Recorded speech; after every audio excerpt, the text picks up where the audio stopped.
سورۃ کہف میں ایک واقعہ ہے حضرت موسیٰ علیہ السلام اور جناب سیدنا خضر علیہ السلام کا، جس میں لوگوں کے لیے بے شمار درس ہے، ان کے لیے سبق ہے، اور اللہ کی ربوبیت اور حاکمیت کا ذکر ہے۔ موسیٰ علیہ السلام ایک بڑے اولو العزم پیغمبر گزرے ہیں، صاحب شریعت ہیں، تو وہ ایک مؤثر اور مدلل خطاب فرما رہے تھے کہ ایک شخص کھڑا ہوا اور اس نے پوچھا کہ اے موسیٰ علیہ السلام، جتنا علم آپ کے پاس ہے کیا دنیا میں کسی اور کے پاس اتنا علم ہے؟ کیونکہ وہ اس وقت کے نبی تھے اور صاحب شریعت تھے، اور صاحب شریعت نبی سے زیادہ اس کے دور کا شرعی علم کوئی بھی نہیں جانتا۔ تو انہوں نے فرمایا کہ نہیں، اور کسی کے پاس اتنا علم نہیں۔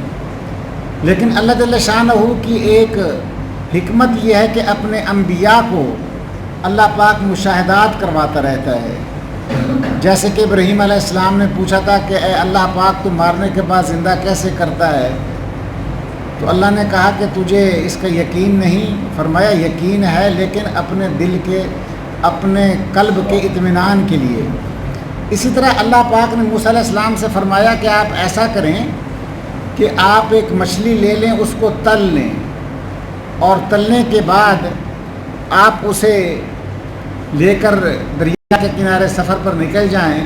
وہاں پر تمہیں ایک ایسا آدمی ملے گا کہ جس کے پاس تم سے بھی زیادہ علم ہوگا۔ چنانچہ موسیٰ علیہ السلام نے ایک مچھلی تلی، اس کو اپنی زنبیل میں، جس کو ہم ٹوکری کہتے ہیں، اس میں ڈالا، اور اپنے خادم خاص حضرت یوشع علیہ السلام کو، جو بعد میں آپ کے خلیفہ بھی ہو گئے اور نبی بھی تھے، ان کو اپنے ساتھ لیا۔ تو اللہ پاک نے فرمایا جہاں اس مچھلی کے ساتھ کوئی واقعہ پیش آ جائے تمہیں وہ شخص وہاں ملے گا۔ تو چلتے چلتے ایک بہت بڑا پتھر آیا جس کے نیچے سے آب حیات کا چشمہ جاری تھا۔ تو موسیٰ علیہ السلام وہاں کچھ دیر آرام کے لیے آپ لیٹ گئے، آپ کو نیند آ گئی۔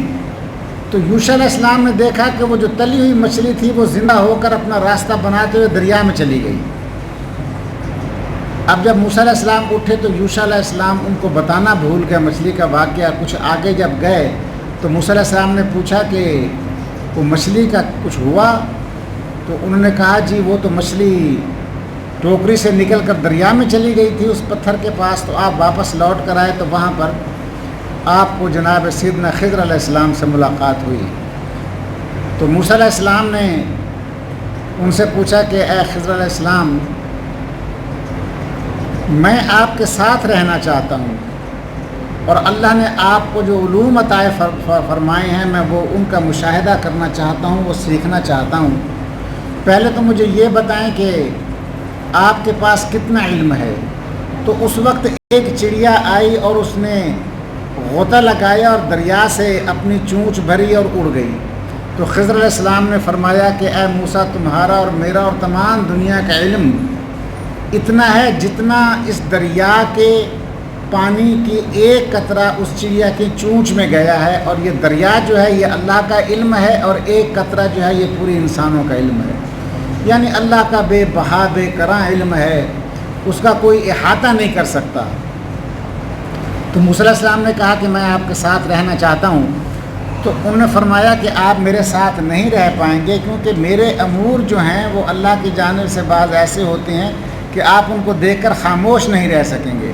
تو موسیٰ علیہ السلام نے فرمایا قرآن پاک میں ہے قال ستجدونی ان شاء اللہ صابر ولا احصی لک امرا، کہ میں جو ہے انشاءاللہ آپ مجھے صابر پائیں گے، اور میں آپ کے حکم جو ہے اس کی حکم عدولی نہیں کروں گا، جو آپ مجھ سے کہیں گے انشاءاللہ میں اس کے مطابق چلوں گا۔ اب یہ وہاں سے چلے تو پہلے انہوں نے دریا پار کرنا تھا، تو ایک کشتی میں بیٹھ گئے۔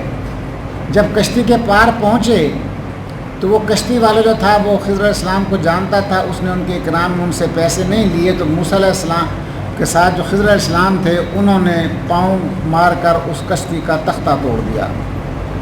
اب یہ حیران کن بات تھی، شرعی علوم کے مطابق کہ کوئی آپ پر احسان کرے تو آپ اس پر احسان کریں، تو انہوں نے تو اس کے برخلاف کیا کہ اس نے احسان کیا اور انہوں نے اس کا کشتی کا تختہ توڑ دیا۔ تو موسیٰ علیہ السلام نے پوچھا یہ کیا، یہ آپ نے تختہ کیوں توڑ دیا ہے؟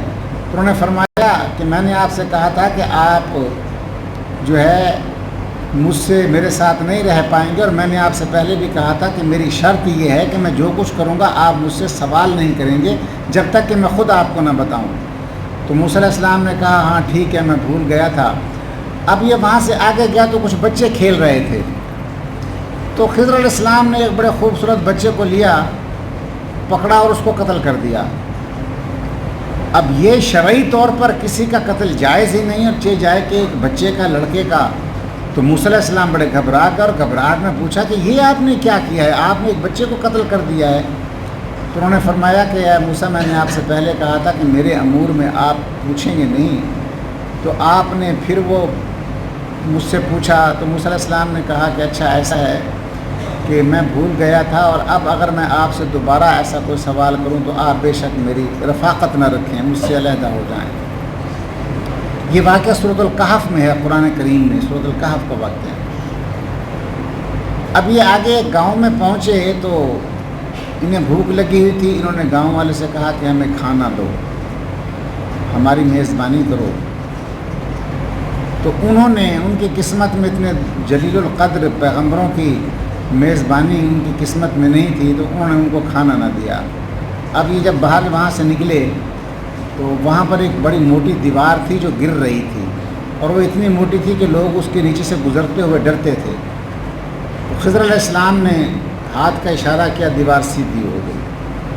تو موسیٰ علیہ السلام نے کہا کہ انہوں نے تو ہمیں پانی اور کھانا تک نہیں دیا، آپ نے ان کی دیوار سیدھی کر دی ہے، ان سے اجرت بھی نہیں لی۔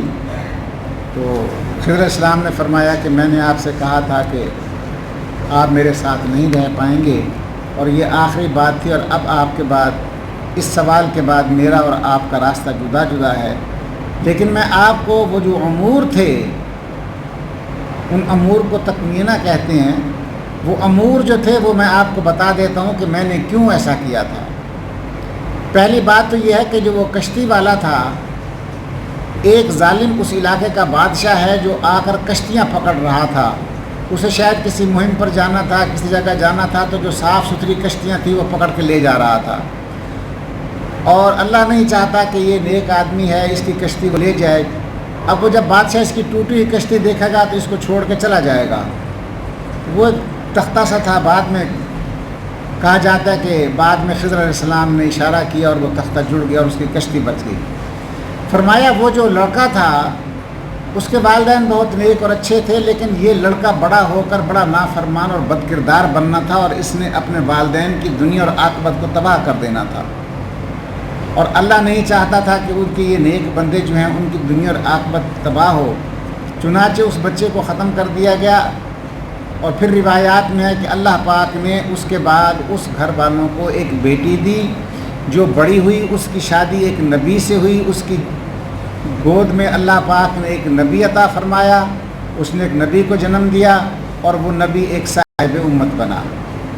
اب جہاں تک اس دیوار کا تعلق ہے، اس دیوار کا واقعہ یہ ہے کہ اس دیوار کے مالک دو یتیم بچے ہیں، اور ان کا والد جو ہے وہ بہت ہی نیک انسان تھا۔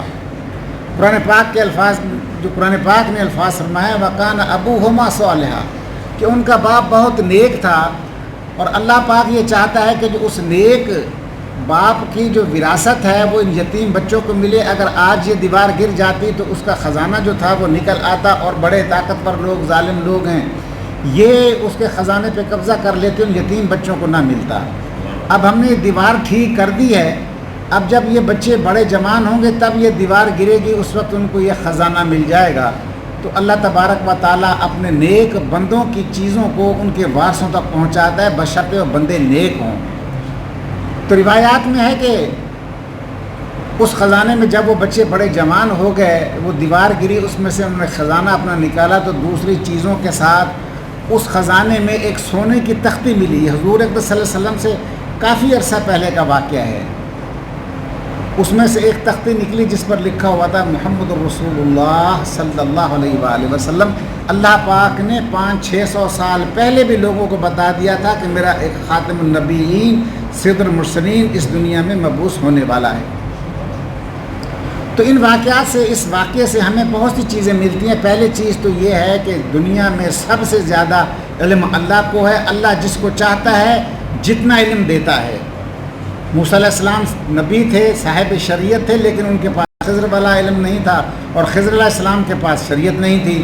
تو اللہ جس کو چاہتا ہے، اور اللہ کے پاس اتنا علم ہے جتنا کہ ایک بہتا دریا ہو، اس میں سے ایک قطرہ پوری دنیا میں بانٹ دیا گیا، اور اللہ کے علم کا کوئی احاطہ نہیں کر سکتا۔ تیسری چیز یہ کہ ہر دور میں اللہ تبارک و تعالیٰ ایسے بندے اس دنیا میں رکھتا ہے، کیونکہ یہ اسباب کی دنیا ہے۔ اللہ چاہے تو بغیر باپ کے پیدا کر سکتا ہے، بغیر ماں کے پیدا کر سکتا ہے، لیکن اللہ پاک ترتیب سے دنیا چلاتا ہے۔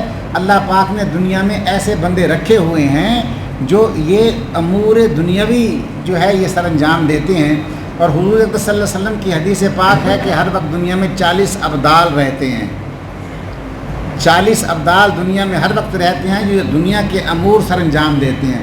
جس طرح آپ کے صوبوں کے گورنر ہیں، ملکوں کے بادشاہ، وزیر اعلیٰ اور وزیر اعظم ہیں، اور یہ احکامات جاری کرتے ہیں، اسی طرح اللہ تبارک و تعالیٰ کے احکامات کو اس دنیا میں اس کی امپلیمنٹیشن کے لیے جہاں اللہ نے فرشتے مقرر فرمائے، وہاں اپنے ابدال بھی پیدا کیے ہوئے ہیں۔ اور ہمارا یہ خطہ اس حساب سے خوش قسمت ہے کہ دین پور کے حضرت خلیفہ غلام محمد صاحب رحمۃ اللہ علیہ اپنے دور کے بہت بڑے ابدال تھے۔ یہ اللہ نے اس علاقے پر یہ کرم فرمایا ہوا ہے۔ اور اس کے بعد یہ فرمایا کہ جو بھی عمل ہوتا ہے، بعض چیزیں اب دیکھیں جن کا بیٹا مر گیا تھا وہ روئے ہوں گے، چیخے ہوں گے کہ اللہ یہ کیا ہوا، ہمارا بیٹا معصوم مر گیا، لیکن وہ یہ نہیں جانتے تھے کہ یہ بچہ بڑا ہو کر ان کے لیے نقصان دہ ثابت ہوگا۔ یہ اللہ جانتا تھا۔ تو اللہ اپنے نیک بندوں کی حفاظت دنیا میں بھی اور آخرت میں فرماتے ہیں۔ اور پھر یہ کہ وہ یتیم بچوں کی دیوار کا معاملہ تھا، تو کان ابوہما صالحا، ان کا باپ جو تھا وہ نیک تھا۔ تو جو لوگ نیک ہوتے ہیں ان کی دنیا اور ان کی آخرت اور ان کی اولادوں کی ذمہ داری بھی اللہ کریم اپنے پاس لے لیتا ہے کہ ان کے نیک اعمال اور صالح اعمال کی وجہ سے۔ اس لیے حکم ہے کہ انسان کو جو نیک عمل کرتا ہے صرف اپنے لیے نہیں کرتا، بلکہ اس کے نیک اعمال کی برکت سے اللہ تبارک و تعالیٰ ان کی آنے والی نسلوں کو دنیا اور آخرت میں برتری اور خوشحالی عطا فرماتا ہے۔ دعا